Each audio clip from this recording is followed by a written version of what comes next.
Mom balanced the casserole with one hand and pointed the serving spoon at my chest like a judge's gavel, and my brother Caleb said in the same breath, "We're moving into your place, Danny. It just makes sense now." I had been reaching for the salt. I had the Braves game murmuring on the living room TV in my ear, and I felt my throat go dry in that quick way panic has when it wants to sprint ahead of your words. By the end of the month, his wife would be crying at my kitchen table while Caleb stared at a sheet of paper that didn't blink. And I would learn that the thing everyone kept calling a family decision was really a handful of lines on public documents and a habit of confusing love with access. It started the first Sunday after Memorial Day, the one where church parking lots fill, and the local news still runs reminders about hydrating like it is a new idea. Dad had the Braves on low in the corner, a fan clicking every fifth rotation, and I could smell cut grass from the neighbor's yard through the screen door. My bungalow sits 3 miles south of Marietta Square, a little brick place I bought 4 years ago with an inheritance from Aunt Jo and a down payment I built $5 at a time selling extra furniture on Facebook Marketplace and skipping dinners out. We were at my parents' ranch the way we always are on the first Sunday of the month, meatloaf and green beans and the lemon bar recipe that lives on a stained index card. And I was watching the clock because I had left my window unit humming at home and the power company had texted about a storm rolling through Cobb County by evening. Caleb sat his plate down like he was clocking in, and before grace had been said he launched into it, using the voice he keeps for selling an idea before the facts show up. "Tori is 8 weeks. We need a place that isn't a third-floor walk-up, and your house is basically in the family," he said, like he had been practicing the sentence in the car. Mom nodded, not quite at me and not quite at him, a little smile fixed like a magnet on a fridge, and she added, "You are one person in a 2-bedroom. Danielle, do the math." I put my fork down because my hand had started to shake a little, and I could feel sweat gather under the strap of my dress, even though the AC was running. "Congratulations," I said to Tori, because the first rule of not being a monster is acknowledging good news, and she smiled with those tight lips people use when they want a different ending. I breathed once, then again, and said in my even voice, "I am happy for you, and the house is not available." Caleb made a small sound in his throat, the same sound he used to make when a coach called fouls in high school, and he leaned forward with elbows that have never learned to keep to their own place. "You promised Aunt Jo you'd keep it in the family," he said, and I watched Dad pretend to be curious about the score on the screen. "I promised Aunt Jo I would make a good life and not sell for a quick buck," I said, and I was aware of the way my heart beat behind my eyes because that is what it does when someone tries to rename your choices out loud. Caleb spread his hands like we were crowdsourcing a decision.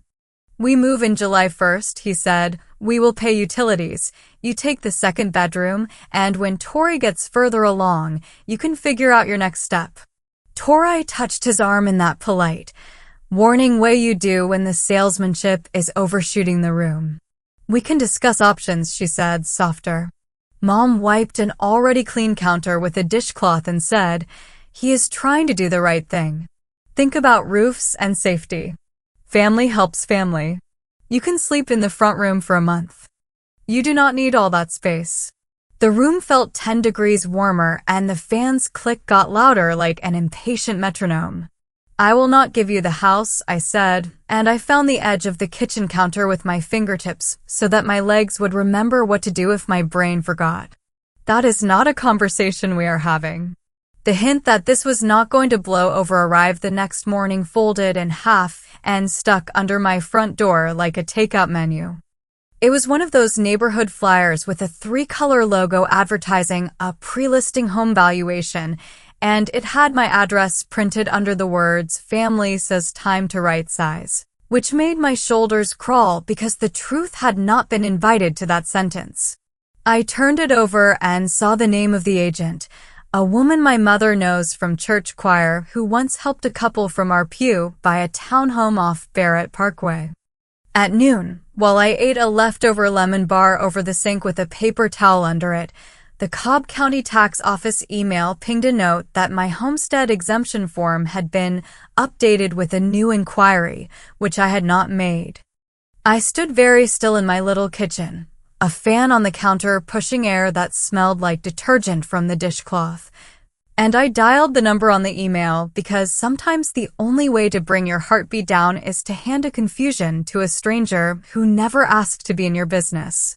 The woman at the county was kind without being nosy, and she walked me through what she could see on her screen, and her keyboard clicks sounded like a tidy metronome while she read.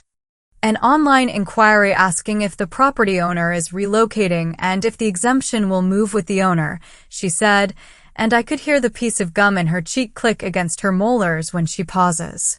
We cannot change anything based on that. It is just a question on a public form. We answered, no changes unless the owner files. It might be a realtor trying to get a bite. I thanked her and made myself say the words like a grown woman and not a teenager. I am the only owner. And she said, that is what the deed says, and it was just a simple sentence, but it landed in my chest like a cool drink in August. After we hung up, I forwarded the email to myself and printed it at the little office supply store 2 miles away because I prefer paper when people are being messy with facts. By Wednesday, the escalation had a shape.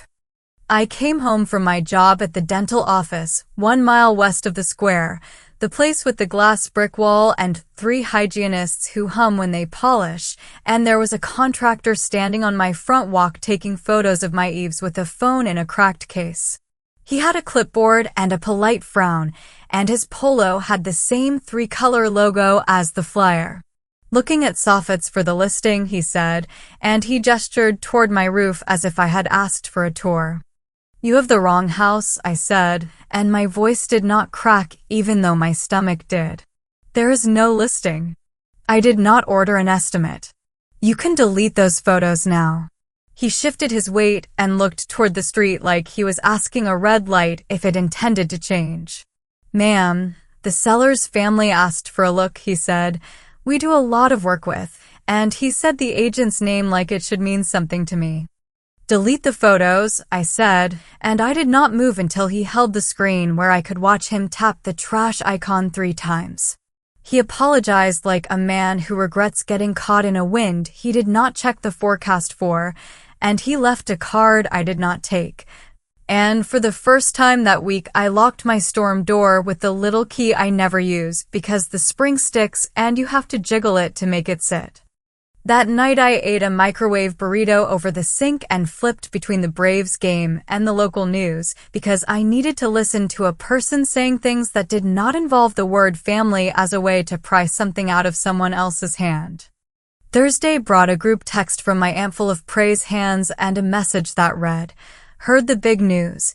You are a blessing to help them get on their feet. You do not need that old place. God sees your heart." And it made my jaw clamp so tight I had to open and close it twice to release the hinge. I was at my desk at the dental office, and my coworker Cheryl slid a cup of ice water toward me without saying anything because she is the kind of person who knows what tight faces mean. I typed back to my aunt what I wished I could say with a microphone. There is no big news. I am not blessing anything. The house is not available, and she read it and sent a thumbs up that felt like a smirk in emoji form. On my break, I called Mom because screens were making me see red, and I asked her directly if she had told anyone I was moving. She inhaled like a person about to sing and said, "We are exploring possibilities," and then she switched to the tone she uses when she wants to end an argument and call it wisdom. "You have always been taken care of, Danielle," she said. "It is Caleb's turn. He has a family starting. You have a good job and a few dollars saved. You can get a condo on the other side of the loop. There are nice places near Kennesaw Mountain. Think of yourself as making room." I stared at the framed black and white photo of the first dentist who owned our practice, his 1970s mustache and tidy pen cup, and I said, "I am not moving." If a sign goes in my yard without my signature, I will pull it out with my bare hands and throw it in the back of the pickup myself. On Friday, the first clue that there was a deeper pile of trouble came to me in the blandest way possible. A thick envelope from my homeowner's insurance carrier with my name misspelled on the outer label by one letter and a notice inside titled, "Change Request Confirmation."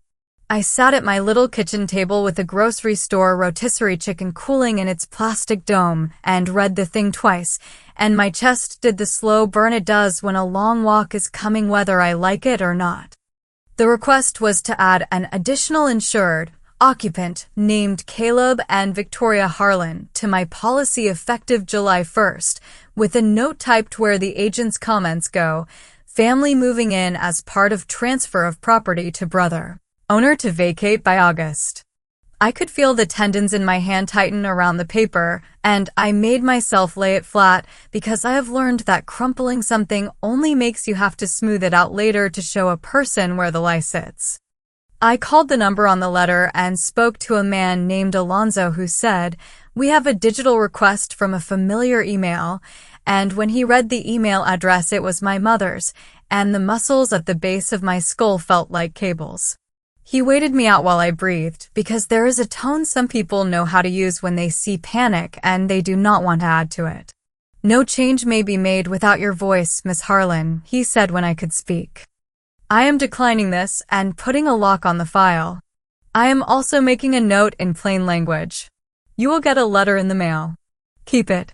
I thanked him and set the paper next to the rotisserie chicken and stared at both until the skin on the chicken had gone from appetizing to odd, because my apartment smelled like meat and I felt like my house did not know my name.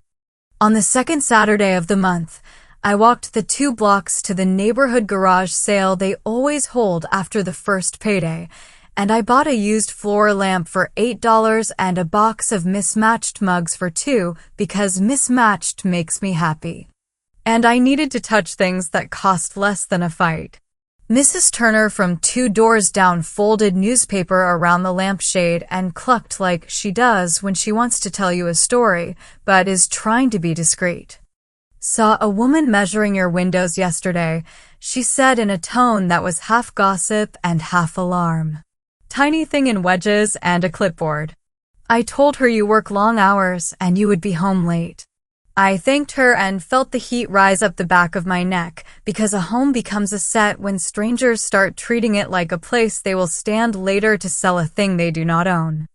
By Monday, I had decided to try what my therapist calls the reasonable middle step before anyone hurls themselves into a courthouse. I invited Caleb and Tori to my house at 7, the hour when the light in my living room is gentlest and the air out front smells like every yard on the block is watering at once. I set out glasses of ice water, because in June Georgia makes you choose between water and a headache, and I put the insurance letter and the county email in a tidy stack. They arrived 5 minutes late, Caleb in a Braves cap and Tori holding her stomach like it already held gravity, and I could feel my jaw tighten at how my home changed shape when his shoes crossed the threshold. "We want to move forward in a way that is kind," I said, and I heard my own voice like I was listening to someone put guardrails on a porch. "There will be no listing. There will be no move-in. Any change requests in my name stop now. No one calls my insurer or the county again pretending to be me. If you need a yard and a single story, I will help you look, but you will not be living here." Caleb laughed a little like I had told a joke that needed a laugh to keep the evening easy. "You do not get it," he said, and he tapped the paper stack with 2 fingers like he was flicking a bug. "Mom already explained. Aunt Jo said the house should be a place for family. Tori is family. You living alone in 2 bedrooms is a waste. We are not asking you to do the impossible. You can rent a place 12 miles out for a year, and then we will revisit." Tori put her hand on his forearm and said my name with that careful kindness I remember from when we were friends in high school before she was my sister-in-law, and I realized I had missed that version of us, and also that the loss was not a thing I could fix. "We cannot afford to start over," she said. Our lease is up. My car needs brakes. The daycare waitlist is closed. If we do not move here, we move 30 miles out and I am alone all day with a baby and Caleb's schedule. We thought you would see it. I took a slow sip of water and I noticed a little nick on the rim of the glass I had never seen because I have the kind of brain that needs one small fact in the moment when feelings try to knock me over. I do see the tightness, I said. I do not accept your solution. Caleb stood, pushed the chair back an inch too fast, and the leg scraped my hardwood in a way that will make me mad later when I see the mark in morning light. You always think you are better than us because you saved for a down payment and didn't have a kid at 23, he said. And I felt the outrage roll in and then roll out because that is not how savings accounts work, and there are no medals for grocery store brand cereal. I think I worked for a thing and I keep the deed where I can reach it, I said, and I walked to my little fire-safe box and put my hand on it even though that is not how you keep a house safe. You keep a house safe by standing in your own doorway and saying the word no until the people who do not like the word no realize you did not choose it to be combative. You chose it because yes would replace your bed with someone else's boxes.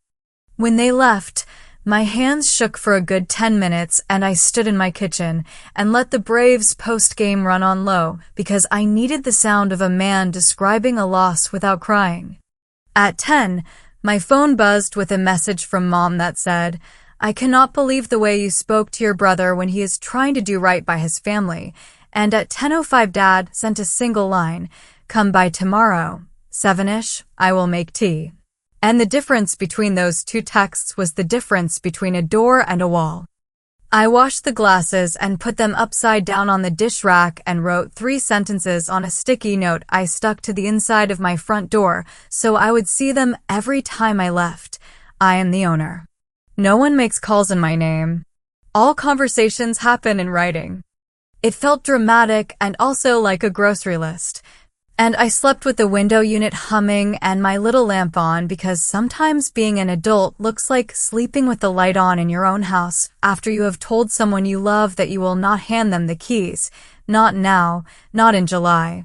Not when the mailbox leans in a bad storm and you wish you had someone else's hands to straighten it in the rain. The next morning, I woke up before my alarm with my jaw tight and that old tired feeling in my shoulders, and by the time I pulled into the dental office lot, the sky over Marietta had that bleached look you get before a late afternoon storm. Cheryl slid a ginger candy across my keyboard without looking up from the schedule because she knows what clenched teeth mean. At 10, I called the real estate agent whose logo was on the flyer and asked her, in a voice I save for confirming crown seats with nervous patience, to stop contacting anyone about my address and to remove my name from any notes. She started with the smooth preamble people use when they hope you will calm down for them. Families sometimes reach out on behalf of owners, Danielle, and we simply offer valuations, no pressure, and when I repeated that I had not authorized photos, valuations, or contractors, she shifted into a tone that sounded like a dotted line smile. I hear your concern, she said. I will note your preference. I felt my throat go dry the way it does when someone tells you they hear you and then continues doing the thing you asked them to stop. This is not a preference, I said. This is a boundary. If you send anyone to my house again without my permission, I will file a complaint with the state board and with your brokerage. Put my address on a do not contact list. There was a pause long enough for me to picture her rolling a pen between her fingers. Understood, she said. I will alert the team. When we hung up, I printed a dated note and slid it into the folder with the county email and the insurance letter, and the act of putting paper in a stack slowed my breathing the way prayer does for other people. By Wednesday of the second week, the family had switched from suggestion to strategy. Aunt Sherry called my cell while I was mixing alginate in the back room, and when I answered with a gloved hand and told her I could not talk, she said she was calling to warn me that people are worried you are going to do something rash, and that Caleb had contacted a pastor about mediation. I stood there in the smell of peppermint polish and said I had nothing to mediate because my answer was no, and she switched to the word loyalty as if it were a lever and I were a stuck window, and I said I had to go before the impression set and hung up. That night I drove home with the radio low, Braves highlights on a loop, and found a folded sheet under my doormat with a typed line that read, "Please vacate by August 1st to allow young family to settle." And under it a signature that looked like my name if you wrote it with your left hand in a moving car. My palms went cold. I took a photo with the timestamp showing and slid the paper into a clear sleeve, then sat on the couch with the window unit humming and listened to my own pulse in my ears until the room came back into focus. Thursday, I went to my parents after work because Dad had texted 7-ish, and I have learned that ignoring him makes the air in his chest go thin. The house smelled like lemon cleaner and cinnamon toast, and the TV had the pregame on with the volume low. Mom stood at the counter with her church friend Cheryl, the realtor, arranging deviled eggs in a circle like a flower, and for a second I understood how a person can sell anything when her hands look that capable. "We were just talking about curb appeal," Mom said without turning her head. "Caleb says the camellias could use trimming. He will come Saturday." I took a breath that made my ribs creak and set the folder on the table like a placemat. "No one touches my bushes," I said, and the sentence sounded ridiculous and also like the only sentence available to a woman whose bushes are being volunteered for a project that does not exist. Cheryl smiled with her mouth and not her eyes. "This neighborhood is hot," she said. "If you list this month, you will be under contract before the All-Star break. Easy money to put toward a condo." Dad coughed once, the way he does when he feels outnumbered and wants to put a pebble in the road to slow the car.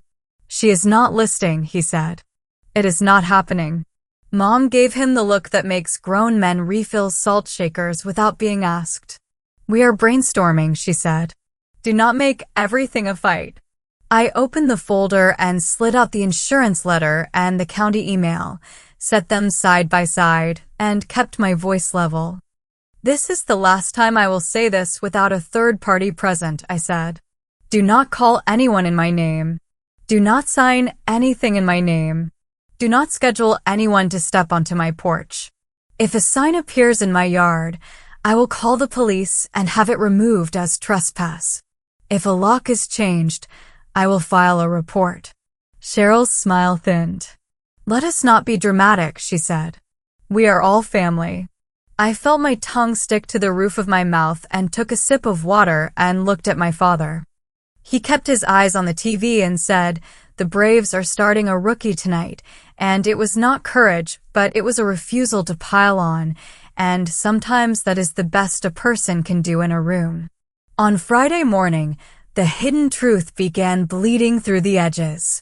A letter from a small credit union arrived at my parents addressed to Estate of Joanna Harlan, and when Mom opened it at the counter and saw my name in the second paragraph, she folded it fast like a magician. I was there to drop off Dad's spare cooler for his fishing trip and watch the move with the eyes I used to have as a kid when I hid under tables during family poker nights to see who played dirty. "What is that?" I asked. "Junk," she said, and her voice was a little too high. I held out my hand. "Let me see." She hesitated for a beat too long, then slid it over with the flick of someone handing a parking ticket to a meter maid. It was a notice about a dormant safe deposit box Aunt Jo had let lapse before she died, a gentle form letter asking if the family wanted to claim or close, and under it was a neat line noting the location of the branch, 2 miles from my house, at the edge of the square, and a second line listing the allowed contacts, me, and a name I did not recognize, E. Mercer. My scalp tingled the way it does when a memory that has been sitting stubborn in a dark room turns the light on by itself. Aunt Jo's friend Edith, who ran numbers at a bank for 30 years, who brought potato salad to church picnics and could thread a needle without squinting, who had shown me how to read amortization tables the year I thought about refinancing and then told me I did not need to because my rate was fine. Edith, I said out loud without meaning to, and I felt the floor steady under my feet. Mom made a small clicking sound with her tongue like the word tasted sour. She is nosy, Mom said. She likes to stick her hands into other people's plans. I put the letter in my tote bag like a person picking up a dropped wallet and said, I will take care of it, and Mom said, we will all take care of it, and I left before my face could show what my mouth was trying not to.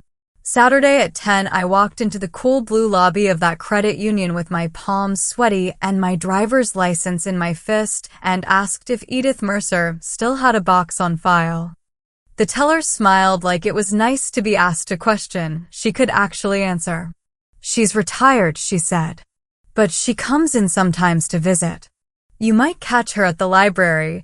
She volunteers for the financial literacy days. My heart skipped in that old way hope makes your ribs feel too small. Can I leave a note for her? I asked, and the teller slid a pad across the counter. I wrote in block letters because my hand shakes when I care too much. Edith, it is Danny, Joanna's niece. I need advice. I left my number and walked out into July light that felt like a hairdryer and told myself that asking for help was not losing. That afternoon, while I was rinsing old paintbrushes in the backyard because motion helps me think, Caleb pulled to the curb and sat with the engine idling, window down, Braves cap pulled low like he was driving to batting practice. We are trying to make this easy, he said without greeting. You are being stubborn to make a point. I set the brushes in a bucket and wiped my hands on a towel I do not care about and walked to the fence so I would not have to shout. I am being clear, I said. You are trying to make me an accessory to your plan by calling it family. He looked past me at my small patch of tomatoes and said, Mom said we can give you until Labor Day, and when I laughed, because sometimes laughter is the last rope a person has in a certain moment, he frowned like I had thrown a ball at his chest. I cannot pay movers and a deposit in the same month, I said, because I am not moving, and something in my throat tightened like a zipper snag. He drummed the steering wheel with his fingers. Tori cried all night, he said. She needs stability. If you were decent, you would help. The word decent landed in my stomach like a rock. I am not the storm, I said. I am the weather report you do not want to read. A car turned onto our street and had to slow, and Caleb lifted his hand to wave at the neighbor because performance is a habit some people forget they have, and then he looked back at me and said, If you make us do this the hard way, do not expect Thanksgiving. And he drove off with the kind of slow acceleration that makes your teeth grind. On the second Sunday, I went to church even though I knew I would have to decide whose eyes to meet and whose to slide past, because sitting alone at home would make my thoughts louder. The sanctuary was cool and the hymn was one of the ones I know by heart, and Pastor Rhonda preached about boundaries without using the word, talking instead about how love without a backbone turns into something that asks too much and thinks too little. After, by the coffee urn, I ran straight into Edith Mercer, shorter than I remember, hair gone all white, eyes still sharp enough to cut cloth. I got your note, she said, handing me a styrofoam cup like a baton. Walk with me. We stood under a maple where the shade made the air feel 5 degrees kinder, and I told her everything, careful and in order, because she is a person who files details like recipes. When I got to the flyers and the contractor and the insurance letter, she made a small sound and nodded.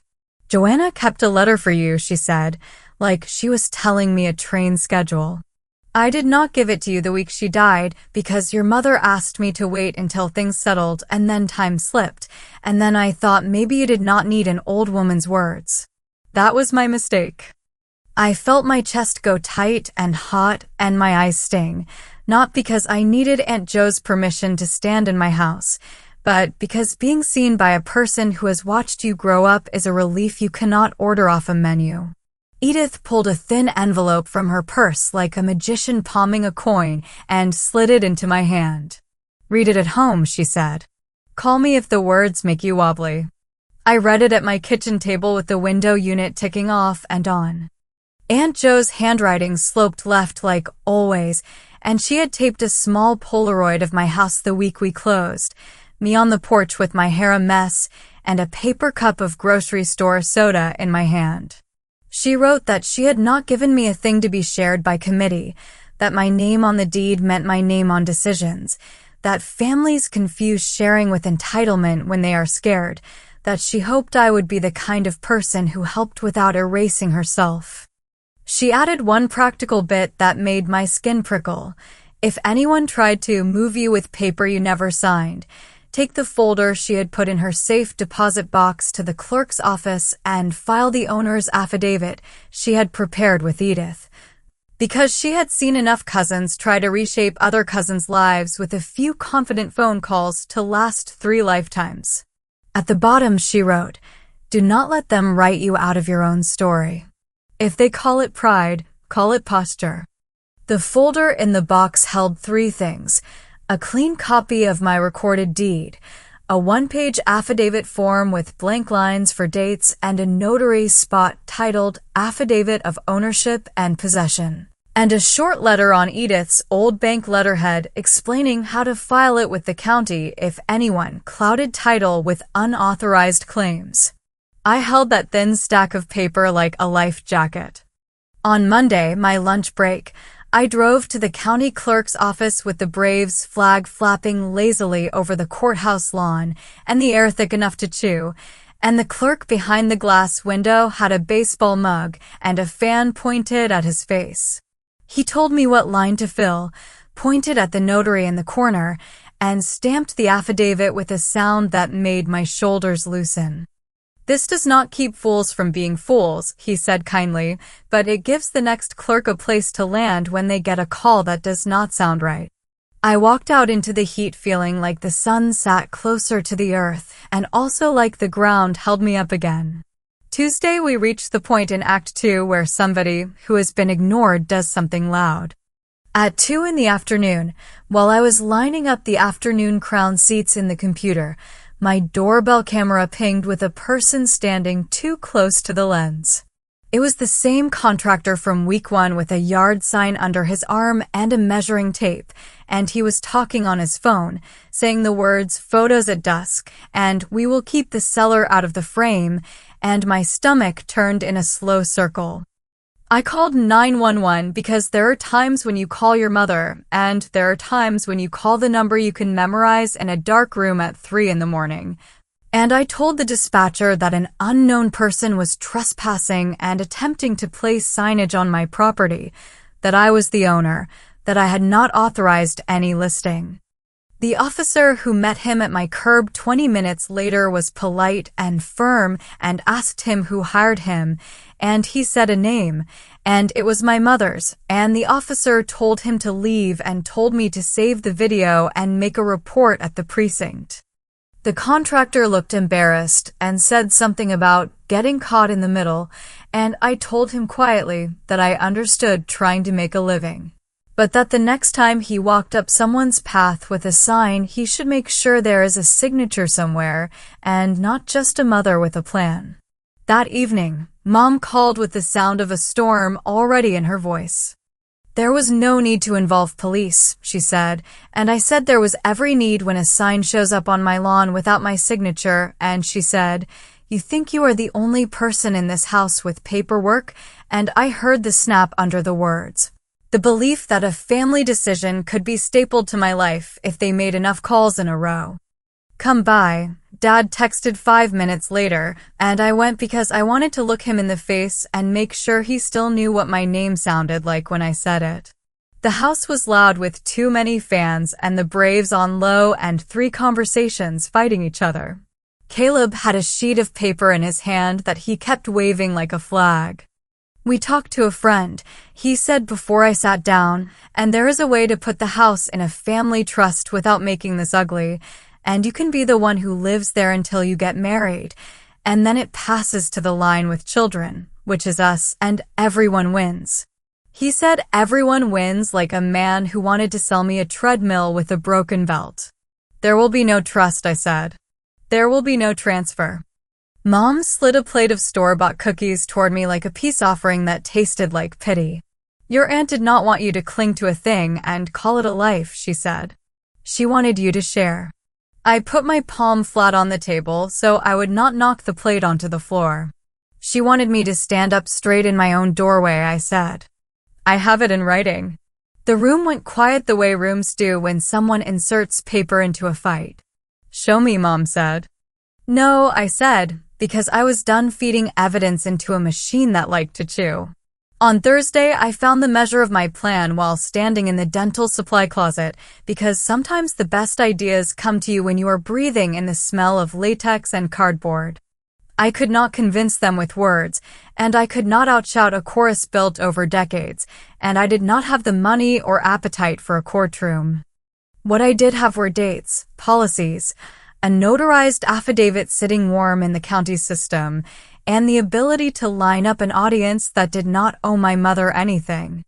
I made 3 calls on my lunch, one to the broker who owns Cheryl's office, one to Pastor Rhonda who runs a homeowner night, each month in the church hall with a mortgage counselor and a county clerk who answers questions about deeds and scams, and one to the HOA president who had been trying to get good attendance at the Thursday potluck in the clubhouse.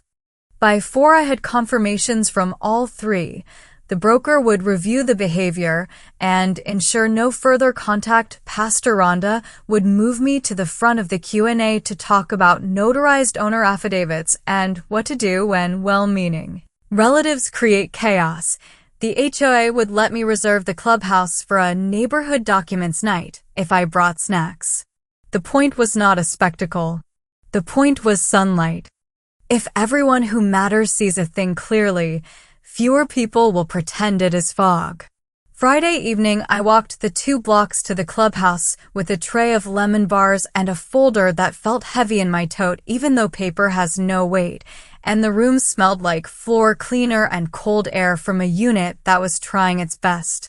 Neighbors came in with dips and plastic forks and their own stories about cousins and signatures and help.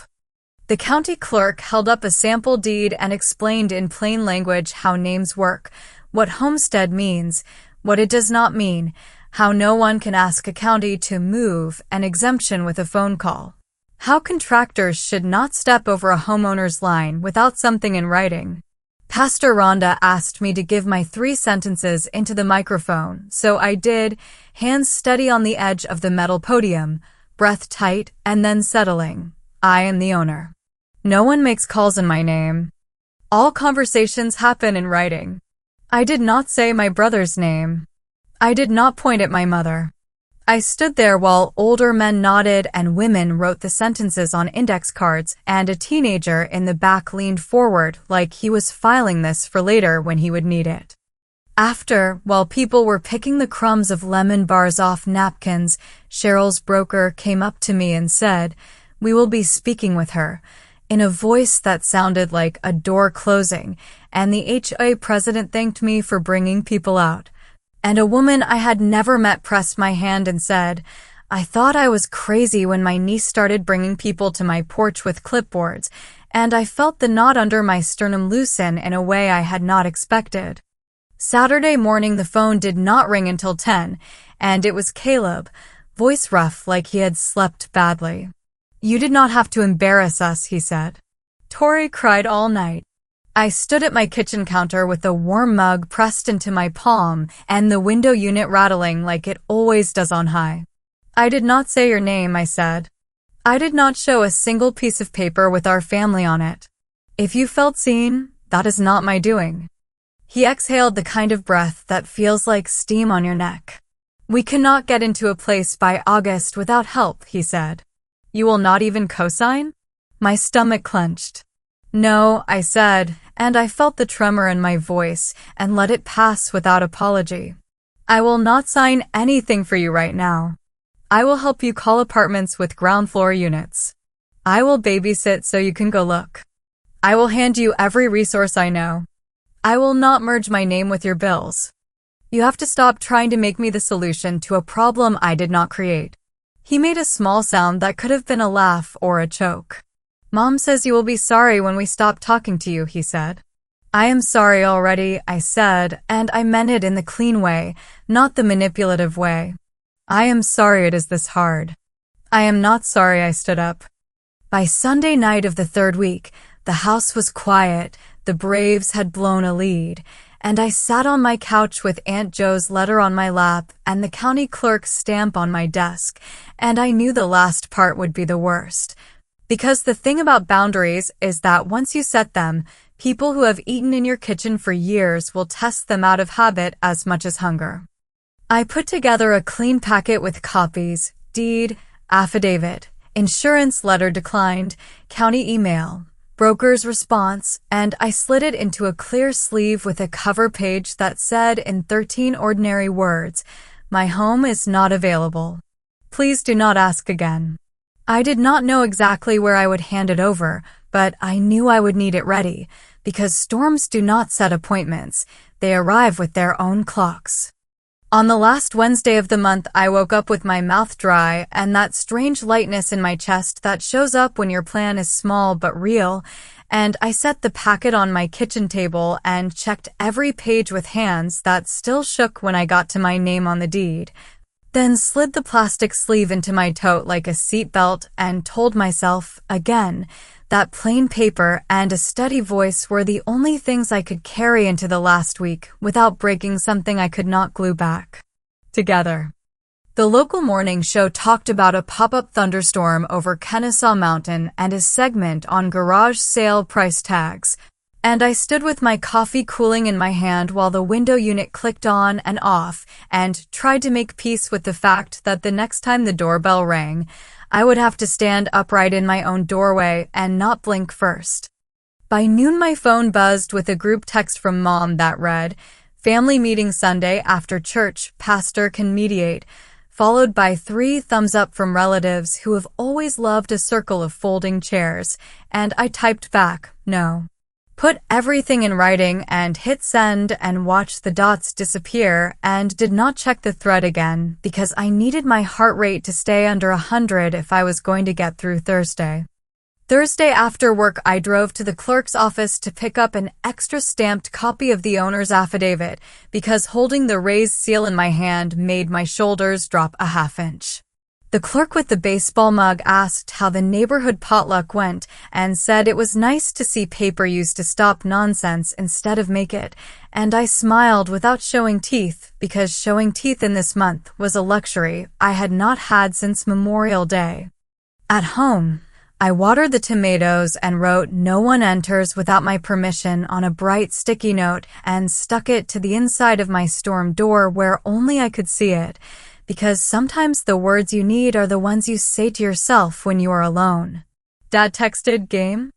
With a baseball emoji like he had found the pictures menu by accident, and I went over with lemonade and sat in my old spot while the Braves went down 2 in the 4th and we let the TV do the talking for most of an hour.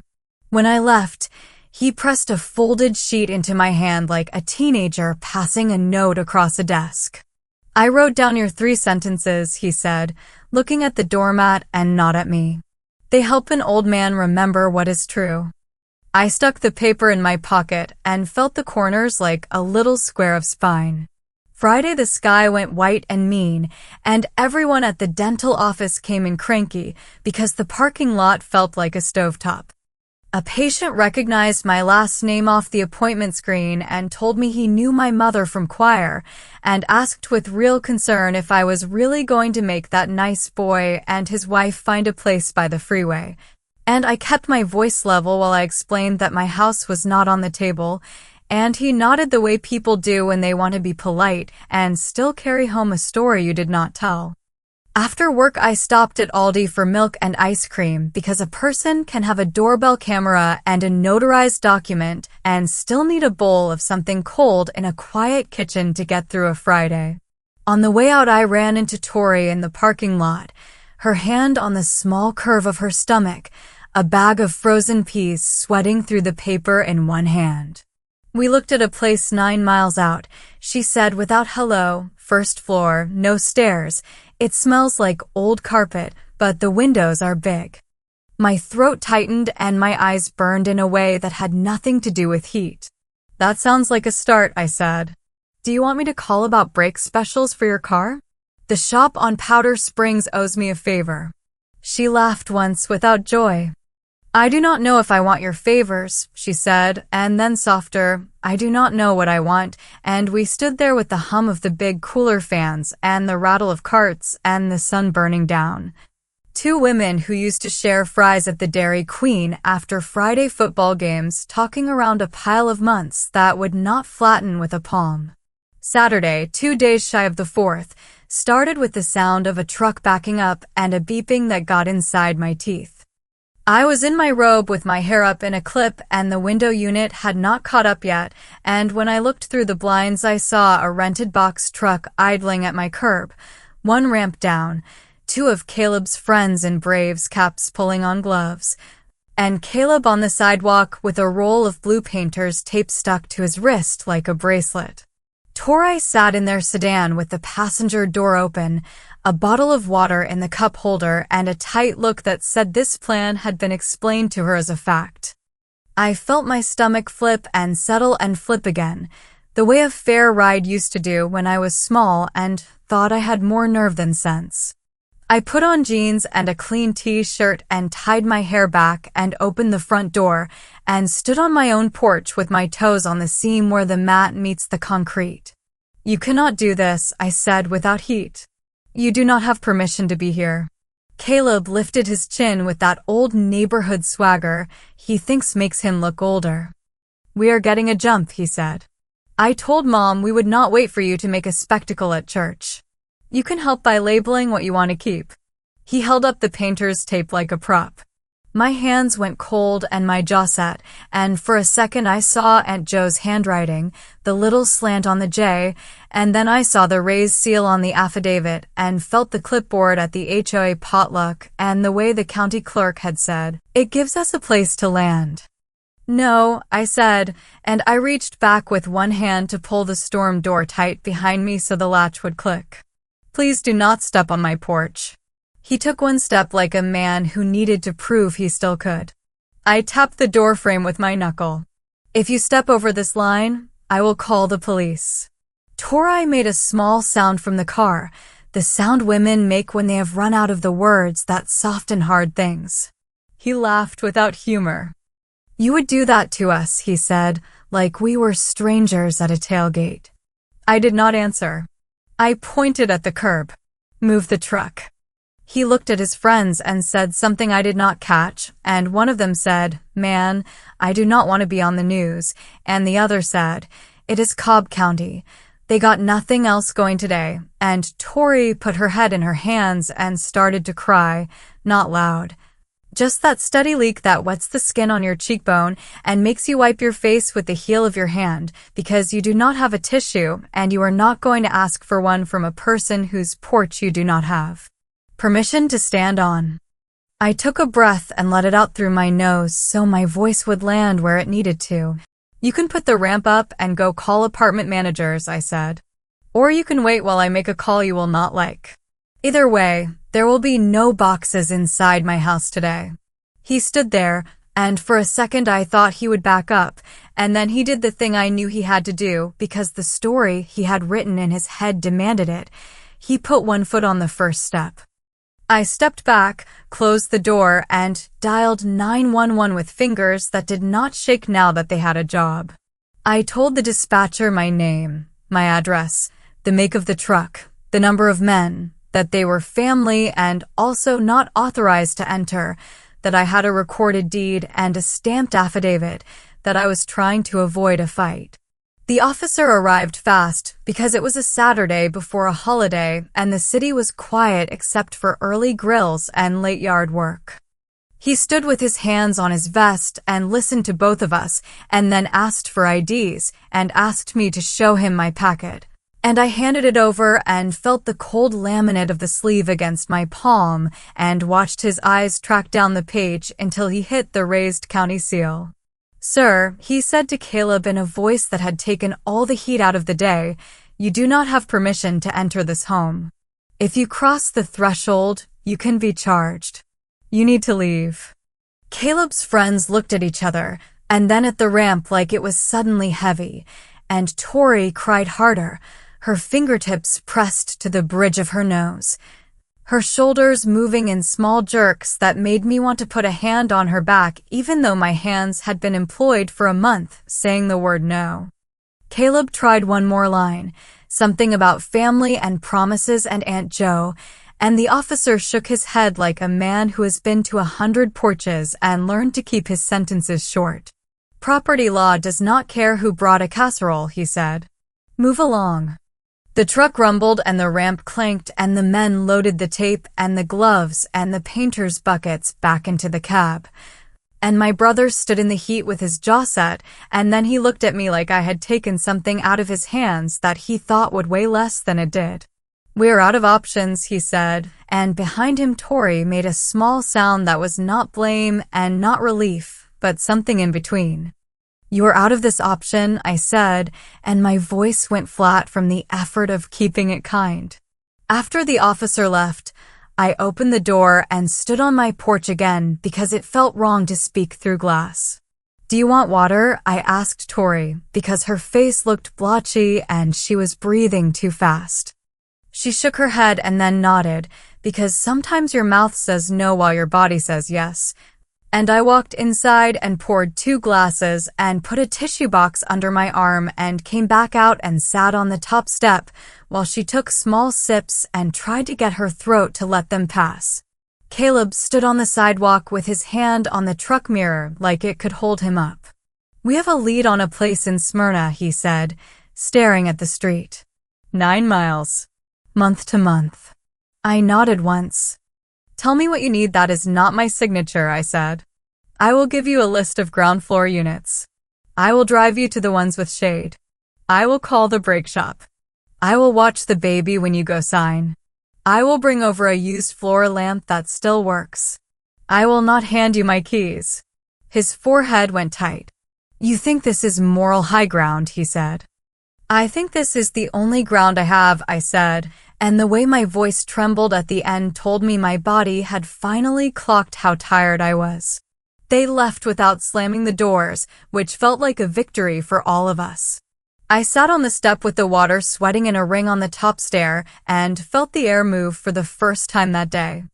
10 minutes later, Dad pulled up in the old truck he will never sell and got out without turning the engine off, the smell of gas and sun-baked vinyl sneaking up the walk. He looked at the tire tracks on the curb, and then at me, and then at the door. "You did it," he said, like a man who had been holding his breath since Tuesday.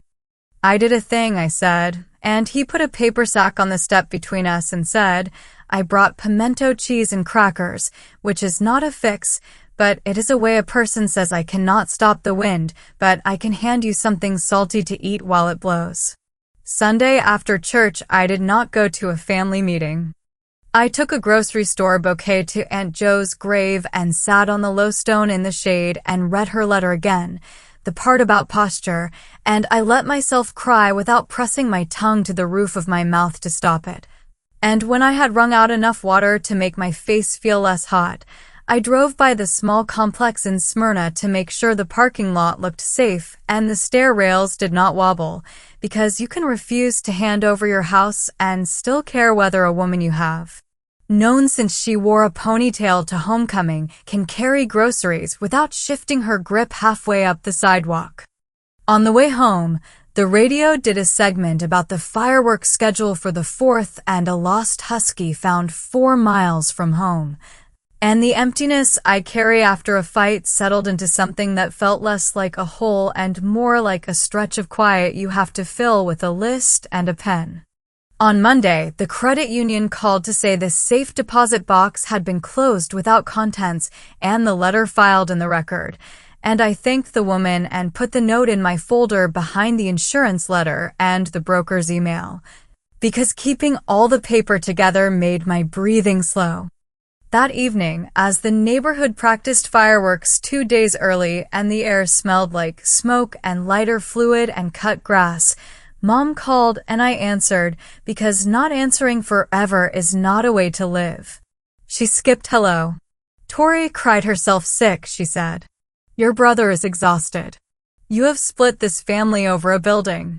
I looked at the scuffed spot on my floor where Caleb had scraped a chair leg when he came by for that first talk and felt the old anger flare and then settle.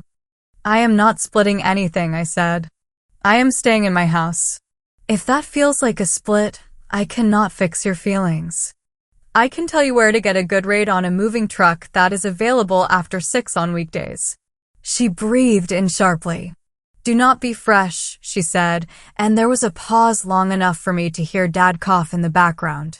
Dinner next Sunday, she added, then, like a person who had not decided whether she wanted to throw or catch. Bring a salad. No olives.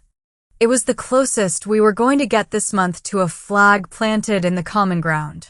Tuesday night, the 4th, I sat on my porch with a plastic cup of sweet tea and watched the neighborhood light off their fireworks, the big pops and the little fizzles that burn holes in people's grass, and thought about how July feels like a dare when you are broke and tired and still have to act like a person with a plan.